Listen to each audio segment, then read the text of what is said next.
பேக்கிங்கில் பேசிக்காக நம்ம யூஸ் பண்ணுற 2 ஸ்பாஞ்சஸ் இருக்குது. ஒன்று வெனிலா ஸ்பாஞ்ச், ஒன்று சாக்லேட் ஸ்பாஞ்ச். அதில் இன்றைக்கி நம்ம பார்க்க போகிறது சாக்லேட் ஸ்பாஞ்சு தான். இன்றைக்கி நமக்கு சாக்கோ ட்ரஃபிள் கேக் தான் ஆர்டர் வந்திருக்கு. அதுக்காக தான் இன்றைக்கி சாக்லேட் ஸ்பாஞ்ச் பேஸை ரெடி பண்ண போகிறோம். வாங்க ரெசிபிக்குள்ளே போகலாம். இன்றைக்கி நம்ம சாக்லேட் பேஸ் கற்றுக்கலாம். இன்றைக்கி நம்ம 1 கேஜிக்கான பேஸ் தான் ரெடி பண்ண போகிறோம். அதுக்கு 4 முட்டை எடுத்துக்கோங்க. இந்த 4 முட்டையும் இந்த மாதிரி நல்லா ஒயிட் கலரை வர வரைக்கும் கொஞ்சம் கொஞ்சமாக சுகர் போட்டு இந்த மாதிரி நல்லா மிக்ஸ் பண்ணி எடுத்துக்கோங்க. நம்ம எடுக்கும் போது நல்லா ரிப்பன் மாதிரி விழுகணும். வீடியோவில் காட்டியிருக்கேன் பாருங்கள், அந்த மாதிரி. அப்போ தான் நல்லா கரெக்டான ரொட்டேஷனில் நீங்கள் டைரெக்ஷனில் மிக்ஸ் பண்ணுறீங்கன்னு அர்த்தம். நெக்ஸ்ட் கொக்கோ பவுடரும் மைதாவும் பேக்கிங் பவுடரும் மிக்ஸ் பண்ணி நல்லா ஜலிச்சு மிக்ஸ் பண்ணி கொஞ்சம் கொஞ்சமாக இந்த மாதிரி சேர்த்துக்கோங்க. நான் வீடியோவில் காட்டுற மாதிரி கொஞ்சம் கொஞ்சமாக தான் சேர்த்தணும். ஒட்டா சேர்த்துனா நீங்கள் ஒன்றா சேர்க்கும் போது அது கட்டி கட்டுறதுக்கும் அங்கங்கே ஒட்டிக்கிறதுக்கும் நிறைய வாய்ப்பு இருக்குது. அதுக்காக தான் கொஞ்சம் கொஞ்சமாக சேர்க்கணும். நம்ம பேட்டர் நல்லா ஸ்மூத்தாக வர்ற வரைக்கும் நல்லா மிக்ஸ் பண்ணி எடுத்துக்கலாம். இப்போ இந்த பாருங்கள், இந்த மாதிரி விழுகணும், ரிப்பன் மாதிரி விழுகணும். அப்படி விழுந்தால் நீங்கள் கரெக்டான டைரெக்ஷனில் தான் மிக்ஸ் பண்ணுறீங்கன்றது நீங்கள் தெரிஞ்சுக்கலாம்.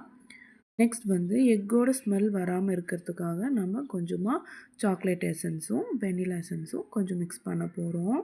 மிக்ஸ் பண்ணிவிட்டு மறுபடியும் ஃபர்ஸ்ட் ஸ்பீடில் தான் போட்டு பீட் பண்ணணும். ஹை ஸ்பீடில் போட்டு பீட் பண்ணக்கூடாது. ஃபர்ஸ்ட் பீட்டில் தான் வச்சு மிக்ஸ் பண்ணிவிட்டு லைட்டாக மிக்ஸ் பண்ணி விட்டுட்டு அப்புறமா ஆயில் சேர்த்துக்கோங்க. கொஞ்சம் கொஞ்சமாக நான் வீடியோவில் காட்டுறேன் பார்த்தீங்களா, அந்த மாதிரி ஸ்மூத்தாக ஆயில் சேர்த்துக்கோங்க. இது கூட 2 டேபிள் ஸ்பூன் மில்க் சேர்த்துக்கோங்க. நான் வீடியோவில் காட்டுறதுக்கு மறந்துட்டேன். பேட்டர் அப்போ தான் நல்லா கொஞ்சம் லூஸாகவும் கரெக்டான இதுலேயும் இருக்கும். இப்போ பேட்டரை ரெடி பண்ணுறதுக்கு முன்னாடி பட்டர் ஷீட் போட்டு கேக் டின்னை ரெடி பண்ணி எடுத்து வச்சுக்கணும். அப்போ தான் நம்ம கரெக்டான டைமிங்கில் கேக்கை வேக வைக்க முடியும், பேக் பண்ண முடியும். ஏன் சொல்கிறேன்னா, சில பேர் டின்னை அதுக்கப்புறம் தான் நம்ம பீட் பண்ணி வச்சுட்டதுக்கப்புறம் பேட்டரை பீட் பண்ணி வச்சதுக்கப்புறம் தான் நம்ம டின்னை ரெடி பண்ணுவோம். அப்படி பண்ணால் கேக் ஹார்ட் ஆகிறதுக்கு நிறைய வாய்ப்பு இருக்குது, ஏர்லாக் ஆகிறதுக்கும் நிறைய வாய்ப்பு இருக்குது. அதனால் ஃபஸ்ட்லேயே நீங்கள் டின்னை ரெடி பண்ணி வச்சுக்கோங்க. இப்போ நம்ம 180ல் ப்ரீ ஹீட் 10 மினிட் பண்ணிவிட்டு கேக்கை பேக் பண்ணி எடுத்துக்கலாம். பேக் பண்ணிவிட்டு இந்த மாதிரி ஸ்பாஞ்சும் சூப்பரான கேக் ரெடி. இது என்னோடய ஓன் ரெசிபிக்காக நான் என்னோடய பிஸ்னஸ்க்கு யூஸ் பண்ணுற ரெசிபி தான். கண்டிப்பாக ட்ரை பண்ணி பாருங்கள்.